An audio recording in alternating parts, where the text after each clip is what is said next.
semuanya, perkenalkan saya Andriana Anjani, mahasiswa semester 5 jurusan Ilmu Hubungan Internasional Universitas Pasundan Bandung. Sebagai mahasiswa aktif, saya sadar akan keperluan untuk saya keluar dari zona nyaman agar saya mendapatkan soft skill ataupun hard skill di luar area akademik. Oleh karena itu, selain sibuk menjadi mahasiswa aktif, saya juga anggota dari organisasi kepemudaan IASEC in Bandung. Saya juga anggota dari komunitas Sahabat Museum Konferensi Asia Afrika. Memang saya bukan anggota esensial, jadi saya tidak memiliki banyak kontribusi.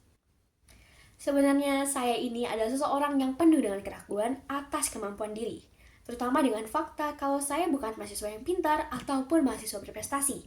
Oleh karena itu, saya memilih jalur organisasi untuk meningkatkan nilai diri. Dari Sahabat Museum Konferensi Asia Afrika, saya belajar untuk public speaking, melatih kepercayaan diri, dan bahkan berkesempatan untuk menjadi relawan pemandu dari Museum Konferensi Asia Afrika. Lalu selama 11 bulan terakhir, saya adalah tim leader dari Talent Intelligence, bagian dari Departemen Telemanagement Organisasi IASEC in Bandung. Pada dasarnya, di organisasi ini saya memilih untuk banting setir, karena ekspektasi utama dari seorang Talent Intelligence adalah untuk mempelajari, memahami, mengolah, dan mengelola data personalia yang mana tidak ada hubungannya dengan ilmu hubungan internasional.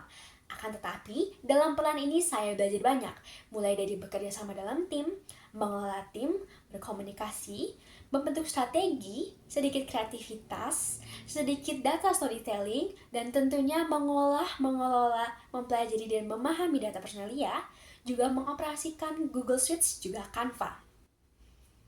Di dalam dunia perkuliahan maupun dunia organisasi, tentunya saya pernah mengalami banyak kesusahan. Namun terhadap 2 proyek atau 2 tugas yang sampai saat ini saya rasa adalah tugas terberat yang pernah saya lakukan. Untuk tugas perkuliahan, tugas terberat yang pernah saya alami adalah tugas policy paper. Ini adalah tugas kelompok yang mengharuskan saya dengan rekan kelompok saya menghasilkan 10 saran kebijakan untuk pemerintah Indonesia mengenai climate change. Artinya, saya dengan rekan kelompok saya perlu melakukan riset mendalam, diskusi terus-menerus, dan menyatukan hasil diskusi tersebut menjadi 10 poin saja. Tantangan terbesar dari tugas kelompok ini adalah bekerja sama dengan 6 orang berbeda, artinya bekerja dengan 6 jadwal yang berbeda. Meskipun begitu, kelompok kami tidak mencapai target yang diinginkan. Nilai dari tugas kelompok kami tidak tinggi, dan saya rasa semua anggota kelompok dapat melakukan usaha lebih.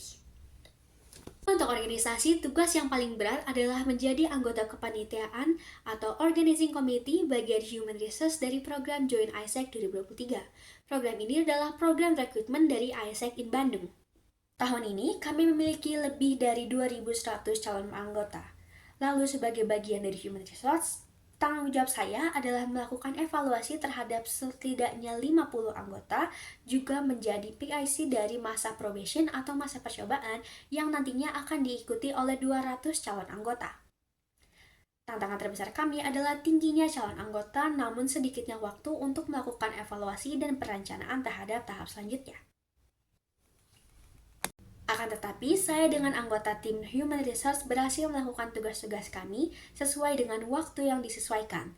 Kunci dari keberhasilan kami adalah bahu-membahu, time management, juga komunikasi. Jika saya ditanya, Andriana, hampir 3 tahun kuliah, kemampuan apa saja sih yang kamu miliki? Coba sebutkan semuanya dan beli rating satu-satu. Saya akan menjawab, saya memiliki kemampuan berbahasa Inggris. Saya beri rating diri saya 8-10 karena saya memiliki skor 130 dari 160 pada Duolingo English Test. Saya memiliki kemampuan public speaking 6 dari 10 karena saya perlu belajar banyak, kurang pengalaman, namun saya sudah memiliki kepercayaan dirinya.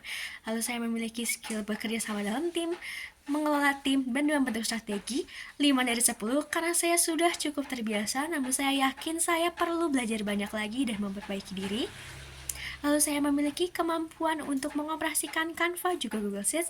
Saya beri diri saya kemampuan 6 dari 10 karena sekali lagi saya sudah terbiasa namun saya belum mengoptimalisasikan semua fitur dari Canva maupun Google Sheets.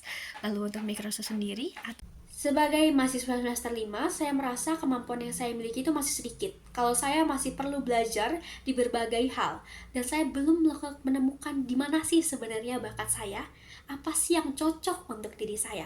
Oleh karena itu, saya perlu menemukan tempat yang tepat untuk saya belajar dan berkembang. Yang menjadi alasan saya mendaftarkan diri pada program internship Digistar Internship DDB Telkom. Saya rasa Digital Internship DDB Telkom adalah tempat yang tepat untuk saya untuk belajar, berkembang, namun juga mendapatkan pengalaman profesional. Terima kasih kepada Bapak dan Ibu yang telah menonton video resume saya. Jika Bapak dan Ibu memang mempertimbangkan saya, sekali lagi saya berterima kasih. Tinggi harapan saya untuk bergabung dengan program ini agar saya bisa berkembang, belajar, dan mendapatkan pengalaman profesional. Jika memang ini bukan kesempatan saya tetap berterima kasih atas pertimbangannya dan kesempatan untuk mencapai tahap ini. Sekian dari saya, Adriana Anjani. Sampai jumpa.